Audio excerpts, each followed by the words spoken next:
Hello everyone, welcome back to my channel. इस video में बात करेंगे हरियाणा में सिंचाई परियोजना के बारे में। एक क्वेश्चन आता है आपका हरियाणा जीके अगर पूछी जाती है, और हरियाणा जीके पूछी जाती है हर एग्जाम में, तो यहाँ से अगर आप सिंचाई परियोजना का आप टॉपिक कर रहे हो तो इससे रिलेटेड एक भी क्वेश्चन नहीं छोड़ा है मैंने, सारा कंटेंट इंक्लूड किया है इसी में।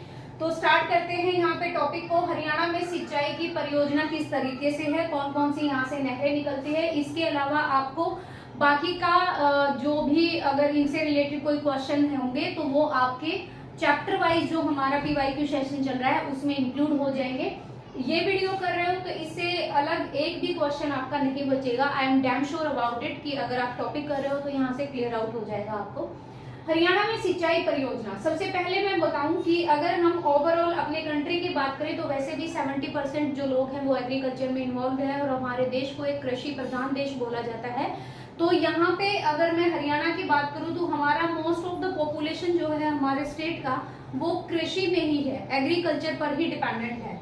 कृषि यहाँ पे 70% लोगों का जो ऑक्यूपेशन है, जो यहाँ पे व्यवसाय है वो कृषि है। पानी की आवश्यकता हमें कितने लाख हेक्टेयर है और हमारे पास पानी है कितना। पानी की अगर नीड की मैं बात करूं तो 337 लाख हेक्टेयर हमें पानी चाहिए, और वर्तमान में हमारे पास 169 लाख हेक्टेयर पानी है।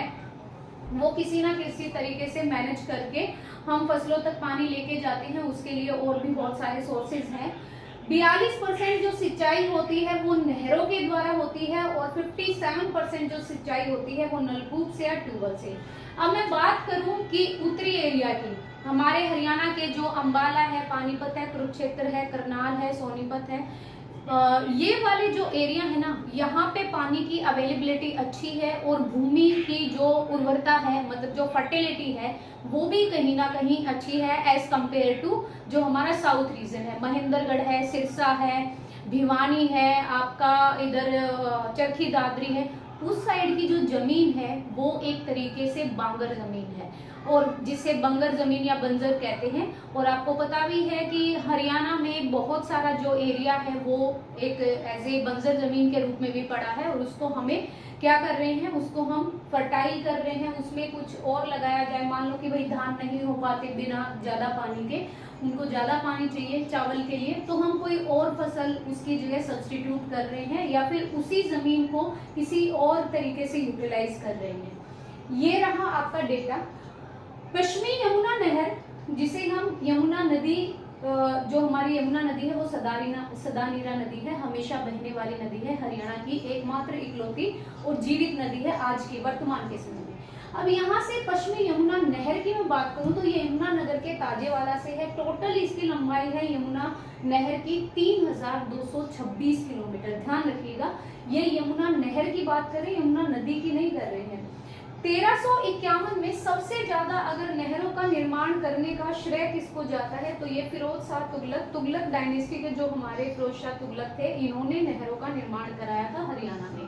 1351 ईस्वी में फिरोज शाह तुगलक ने ये नहर बनवाई, और 1977 में मतलब हमारे पार्टीशन के 11 साल बाद जब हरियाणा पंजाब अलग हुआ तो उसके 11 साल बाद हरियाणा में पहली बार पश्चिमी यमुना नहर में पानी छोड़ा गया।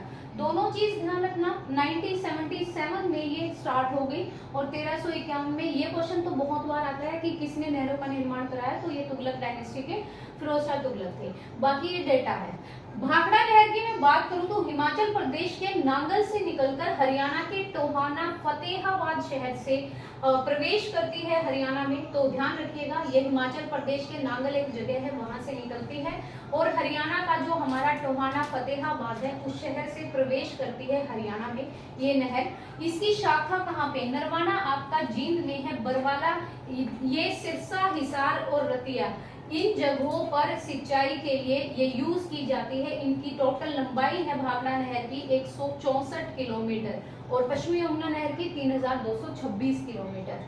इसका निर्माण हुआ था 1946 में, मतलब आजादी से एक साल पहले। पानी इसमें 1954 में छोड़ा गया, और सबसे ज्यादा अगर भाखड़ा नहर पर जोर दिया या फिर इसका जो श्रेय जाता है भाखड़ा नहर का निर्माण का, वो जाता है हमारा सर छोटूराम, जो कि गढ़ी सापला में जन्म हुआ था 1889 में, और ये जाटों के मतलब क्या थे, जाटों के हक में थे। इन्होंने एग्रीकल्चर के लिए प्रमोट भी किया था और इन्होंने जाटों के पक्ष में ही मतलब हमेशा जो भी आंदोलन था, ये खुद भी एक जाट जाति से संबंध रखते थे।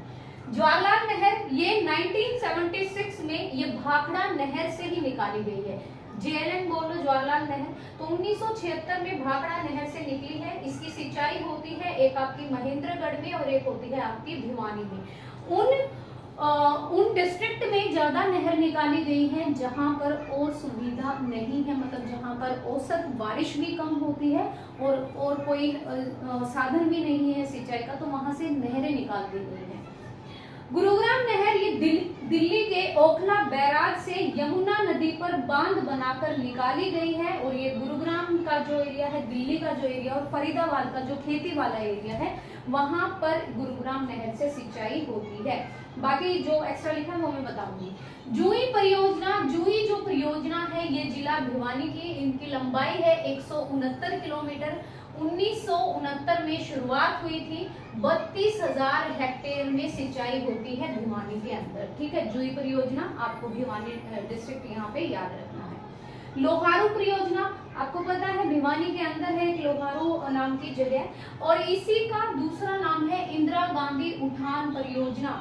वो या तो लोहारू नाम लेके इंदिरा गांधी के बारे में पूछ सकता है या इंदिरा गांधी का नाम लेके लोहारू के बारे में पूछ सकता है, दोनों एक ही है, तो यहाँ पे कंफ्यूज नहीं हो रहा है। पहले भिवानी में सिंचाई होती थी इस परियोजना से, लेकिन जैसे ही भिवानी चरखी दादरी से अलग हुआ तो अब चरखी दादरी में सिंचाई होती है लोहारू परियोजना से, और इसी को इंदिरा गांधी उठान परियोजना कहा जाता है। टोटल यहाँ पे लंबाई की मैं बात करूँ तो 225 किलोमीटर इसकी लंबाई है इस नहर की। क्यों बात जाना? भिवानी परियोजना, भिवानी परियोजना का दूसरा नाम देखो, दो ही ऐसी नहर है जिनके दूसरे नाम है। एक तो है हमारी लोहारू परियोजना जिसका कि इंदिरा गांधी उठान परियोजना नाम है, और एक है हमारी भिवानी परियोजना जिसका दूसरा नाम है। तो भिवानी जो परियोजना है इसका दूसरा नाम है बीएन चक्रवर्ती, वीर नारायण चक्रवर्ती। आपने ये सुना भी होगा। भिवानी परियोजना का दूसरा नाम है बीएन चक्रवर्ती, लोहारू परियोजना का दूसरा नाम है इंदिरा गांधी उठान परियोजना। इसकी लंबाई है 200 किलोमीटर। इसकी सिंचाई होती है भिवानी जिले में, ध्यान रखिएगा। और ऊपर वाले लोहारों की अब पहले भिवानी में होती थी, अब चरखी दादरी अलग बन गया 2014 से, तो चरखी दादरी में होती है। हथनी कुंड बैराज या आप लिंक कर सकते हैं, ताजे वाला जो स्थान है हथनी कुंड बैराज यमुना नगर में 100 साल पुराना बैराज है। इसको बनाने में 200 करोड़ रुपए खर्च हुए थे। नांगल परियोजना ये अंबाला जिले में सिंचाई होती है इस परियोजना से। जेएलएन उठान योजना ये इंदिरा गांधी उठान है, ये जवाहरलाल नेहरू उठान योजना है, तो जिला महेंद्रगढ़, हम यहाँ पे भी पढ़े हैं जवाहरलाल नहर, ये महेंद्रगढ़ और भिवानी, तो इनका सिर्फ इतना ही डेटा था। सतलुज यमुना लिंक की अगर मैं बात करूं, SYL जो कि एक मुद्दा है हरियाणा और पंजाब सरकार के बीच, जैसा कि कर्नाटक और केरल के बीच होता है, ऐसे ही सतलुज यमुना लिंक का जो ये संयुक्त नहर है, और ये लिंक कह सकते हो आप, ये जो नदी है हरियाणा पंजाब की संयुक्त है। इसकी लंबाई 212 किलोमीटर है, जो कि हरियाणा में 91 किलोमीटर बहती है और पंजाब में 121 किलोमीटर। मैं यहाँ पे लिख दे रही हूँ, अगर नहीं दिख रहा तो आप स्क्रीनशॉट ले सकते हैं इस चीज का, ताकि मैं इरेज कर पाऊँ। SYL की यहाँ पे बात करेंगे, हरियाणा और पंजाब में कितनी कितनी यहाँ पे बहती है।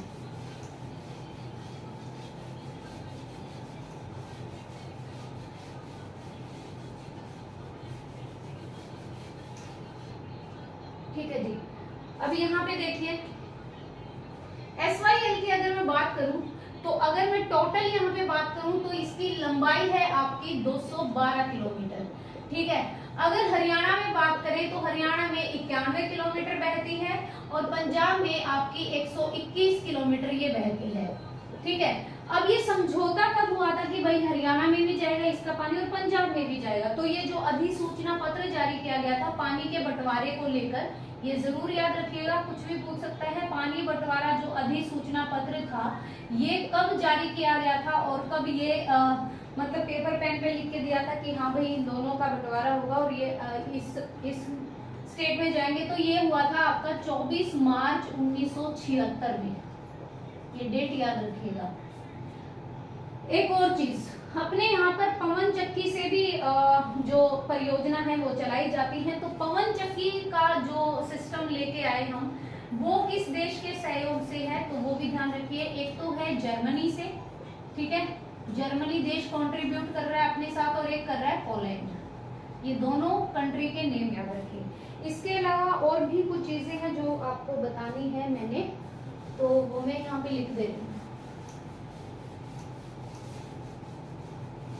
बहुत इजी सा टॉपिक है और छोटा सा ही टॉपिक है, लेकिन क्वेश्चन डेफिनेटली आएगा, यहाँ से पूछे जाते हैं क्वेश्चन।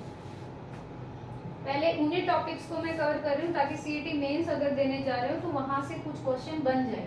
पहली बात, जो हमारा सिंचाई विभाग का जो हेडक्वार्टर है या मुख्यालय कह लो, वो कहाँ पे है, तो हमारे 99% जो मुख्यालय है या हेडक्वार्टर है वो है हमारे पंचकुला में, ठीक है जी। तो इसका भी हेडक्वार्टर हमारे पंचकुला में है। नलकूपों से सर्वाधिक सिंचाई जो की जाती है वो कहाँ पे की जाती है, जो नलों से जो सिंचाई होती है, फव्वारा जो सिंचाई होती है, तो नलकूप से सबसे ज्यादा जो सिंचाई की जाती है वो की जाती है हमारे कैथल जिले में। नलकूपों से जो सर्वाधिक सिंचाई की जाती है वो कैथल में आएगी। और अगर वैसे मैं पूछूं कि पूरे ओवरऑल हरियाणा में सबसे ज्यादा सिंचाई कहाँ पे की जाती है, कोई ऑप्शन नहीं दिया है आपसे नलकूप या ट्यूबवेल का, तो सर्वाधिक जो सिंचाई होती है वो होती है हमारे सिरसा जिले में, ठीक है। और कम सिंचाई कहाँ पे होती है, तो ये होती है एक तो महेंद्रगढ़ में आपकी, और एक जो है वो पंचकुला में है। ये दो डिस्ट्रिक्ट हैं। इसके अलावा जो एक चीज और है कि सिंचाई वाली जमीन को क्या कहते हैं। जो जमीन सिंचित होती है, सिंचाई वाली जो जमीन होती है उसको कहा जाता है चाही। सिंचाई वाली जमीन को हम क्या कहते हैं, चाही। और जो बरसात बारिश पर आधारित जो जमीन होती है, वर्षा आधारित जो जमीन होती है उसको कहते हैं बरानी, ठीक है जी। ये दो क्वेश्चन। और 1833 और 34 में अकाल आया था, अकाल मतलब सूखा पड़ा था, तो उस पीरियड को क्या कहते हैं, तो वो भी ध्यान रखिए। 1833 और 34 में जो अकाल का जो काल आया था या दौर आया था, अकाल दौर को हम क्या कहते हैं, तो उसको कहा जाता है नबिया अकाल, नबिया अकाल। बस ये आपका पूरा सिंचाई का फुल टॉपिक है। इसके अलावा कहीं से भी आपके क्वेश्चन नहीं छूटेंगे। मैंने ये भी बताया कि पहले इसका दूसरा नाम क्या है, पहले कहाँ पे सिंचाई होती थी, अब कहाँ पे होती है, अगर कुछ चेंजेस हैं तो। बाकी ये आपका कंप्लीट चैप्टर है, इससे रिलेटेड, इस चैप्टर से रिलेटेड और कोई क्वेश्चन नहीं बचेगा। Thank you so much. Video पसंद आए तो please like and share and please subscribe the channel. Thank you.